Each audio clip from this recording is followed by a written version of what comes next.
আসসালামু আলাইকুম। আপনি কি একজন আইর মাছ চাষে আগ্রহী? তাহলে ভিডিওটা আপনার জন্য। আজকে এই ভিডিওতে আলোচনা করব পুকুরে আইর মাছ চাষ সম্পর্কে, বা আইর মাছের খাদ্য অথবা আইর মাছ চাষের ক্ষেত্রে আপনাদের কী কী ব্যবস্থা করতে হবে, বা আইর মাছ, বোয়াল, চিতল, রিডা এই মাছগুলো চাষাবাদ করার ক্ষেত্রে আপনাদের সর্বপ্রথম আগে পুকুরে খাদ্য ব্যবস্থা করে নিতে হবে।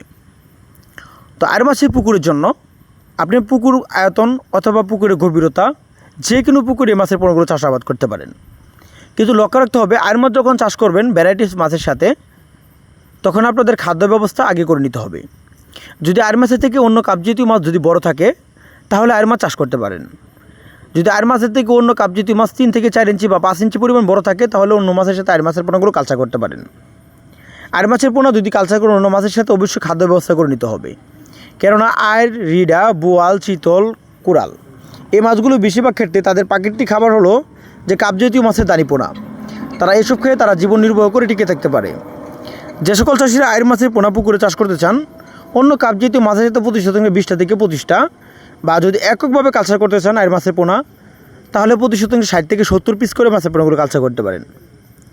তো এককভাবে কালচার করতে হলে খাদ্য ব্যবস্থা জাগিয়ে, যেটা বলেছি বারবার, যে তাদের খাবার হলো অন্য কাপজাতীয় মাছের দানিপোনা। তারা জীবন্ত পরিমাণ খাবার খেয়ে থাকে, অর্থাৎ তারা শিকার করে খাদ্য খেতে ভালোবাসে। তো আপনারা যদি 2 থেকে 3 ইঞ্চি বা 5 থেকে 6 ইঞ্চি যে কোনো সাইজের আইর মাছ, চিতল মাছ, বোয়াল মাছ আপনারা আমাদের কাছ থেকে কালেক্ট করতে পারেন।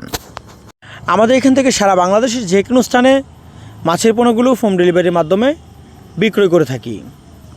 তো মাছের পোনার জন্য যোগাযোগ করতে পারেন, সকল ধরনের পোনা অথবা রেণু পোনার জন্য যোগাযোগ করতে পারেন, অথবা মাছের সকল ধরনের তথ্য পরামর্শ জানতে হলে যোগাযোগ করে সকল ধরনের তথ্য পরামর্শ জেনে নিতে পারেন। তো আজকে পর্যন্ত দেখাবো অন্য একটি ভিডিওতে। সে পর্যন্ত ভালো থাকেন। খুদা হাফেজ। আসসালামু আলাইকুম।